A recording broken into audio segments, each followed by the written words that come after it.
119 देशों की यात्राएं करने से प्रधानमंत्री जी भारत के जो मूल जो निवासी हैं वास्तविक में उनकी क्या स्थिति है शायद वो भूल ही गए कि जनता जो देश में रहती है, जो मध्यम वर्गीय हैं, जो सैलराइड हैं, जो टैक्स पेयर्स हैं, जिनका वो धन्यवाद भी समय समय पर व्यक्त करते हैं, सबसे ज्यादा जो पीड़ित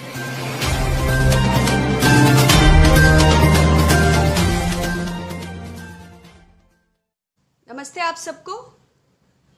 माननीय प्रधानमंत्री जी ने कोरोना संकट में आज पुनः देश को संबोधित किया। हालांकि कोई नई विशेष बात नहीं है, पहले भी 5 बार किया है। पहली बार जब जनता कर्फ्यू का आह्वान किया, दूसरा जब बिना सोचे समझे लॉकडाउन, जिससे हमारे हजारों लाखों श्रमिक भाई सड़कों पर पैदल चलने के लिए विवश हो गए।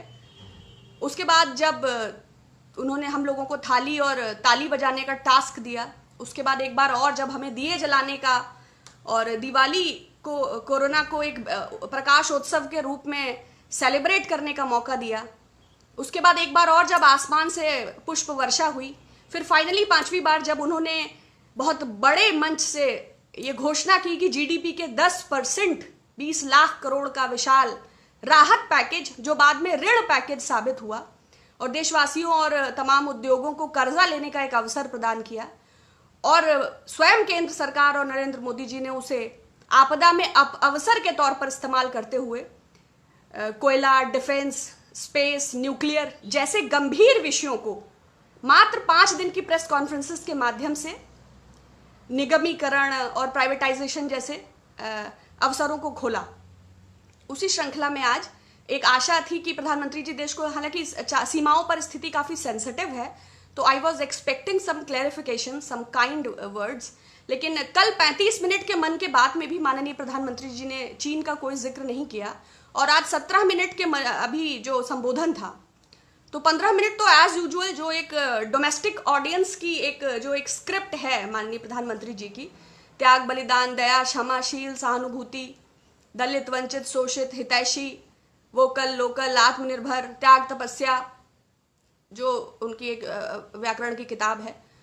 17 मिनट में 15 मिनट तो वो किताब थी, बाकी के 2 मिनट में देश के 80 करोड़ परिवारों को पुनः, जो निर्मला जी ने कहा था, और 5 किलो चावल और 1 किलो चने पे आ गए। तो लग रहा है 119 देशों की यात्राएं करने से प्रधानमंत्री जी भारत के जो मूल जो निवासी हैं वास्तविक में उनकी क्या स्थिति है शायद वो भूल ही गए कि जनता जो देश में रहती है, जो मध्यम वर्गीय हैं, जो सैलराइड हैं, जो टैक्स पेयर्स हैं, जिनका वो धन्यवाद भी समय समय पर व्यक्त करते हैं, सबसे ज्यादा जो पीड़ित हैं, जिनको वो एक और थैंक्स भी करते जाते हैं और दूसरी ओर वही बराबर बेचारे परेशान रहते हैं। तो डायरेक्ट बेनिफिट ट्रांसफर के माध्यम से यह मदद का जो एक अवसर और एक्सपेक्ट कर रहे थे वो पुनः खत्म हो गया।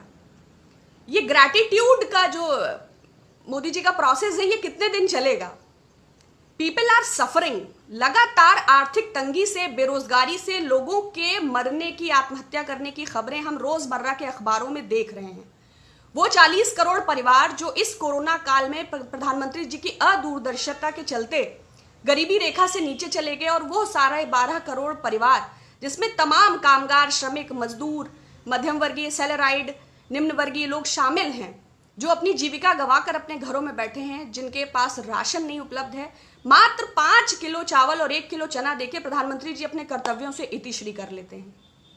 दूसरा, जब गूगल अर्थ की इमेजेस गलवान वैली पर प्रधानमंत्री जी ने 19 जून को जो बयान दिया, उसके बाद पीएम केयर्स की अब तक जो पर्दादारी थी और जो डोनेशंस का एक, आम लोग समझ रहे थे कि टिकटॉक को बैन करके, टिकटॉक को अनइंस्टॉल करके, टिकटॉक क्या क्लैरिफिकेशन दे रहा है कि हमें अल्पकालिक रूप से ऐसा बोला गया है और सरकार ने हमें बातचीत के लिए बुलाया है। नितिन गडकरी जी, पीयूष गोयल जी और निर्मला सीतारमण जी को चिट्ठी लिख रहे हैं कि भाई हमारे कंसाइनमेंट पोर्ट पर होल्ड है, उन्हें रिलीज किया जाए। तो गवर्नमेंट क्या पॉलिसी अपना रही है? साफ साफ है कि पीआर मैनेजमेंट, हेडलाइन मैनेजमेंट, या जो उनकी पॉलिसी है जो खुल गया है उसको ढकने की। टिकटॉक से आपने लिया, ह्यूवाई से आपने लिया, शियोमी से आपने लिया, पेटीएम ने 500 करोड़ का आपको पहले से कहा, एआईबी बैंक ने 19 जून को आपके साथ 5,785 करोड़ का कॉन्ट्रैक्ट किया, और देशवासियों को 5 किलो चावल और 1 किलो अनाज। यदि आपको इतनी फिक्र है तो विगत 6 वर्षों में एक्साइज ड्यूटी सबसे ज्यादा पेट्रोल डीजल पर बढ़ी है, और उसका सीधा प्रभाव किसानों और मध्यम वर्गीय लोगों पर ही पड़ता है। तो सरकार यह स्पष्ट करे कि इस मुनाफाखोरी को कमाने में आप एक और लगे हैं, किसी चीज का स्पष्टीकरण नहीं है।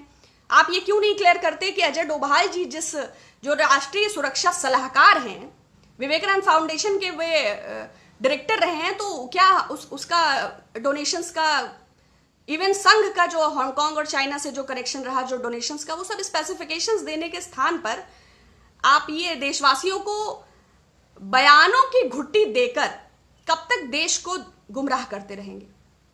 देश स्पष्ट आपसे ये प्रश्न करता है कि जो हाई रेजोल्यूशन, ये बंकर्स, ये बुलडोजर्स, ये ट्रूप्स, जहां हमारे 20 जवान वीरगति को प्राप्त हुए, उस स्थान पर पुनः चाइना के टेंट्स, उनका नया नक्शा।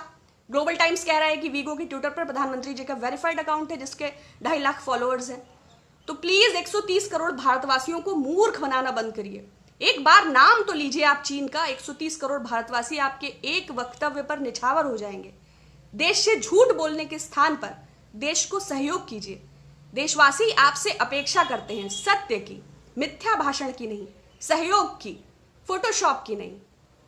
Stop this IT cell management, be very genuine. We want logic, we want help. मेरा अपना चैनल, आपका चैनल, समाज का चैनल, देश का चैनल NB न्यूज 24/7 को आप लाइक करें, सब्सक्राइब करें और ज्यादा से ज्यादा इसकी वीडियो को शेयर करें ताकि हर खबर को मैं आप तक आसानी से पहुंचा सकूं।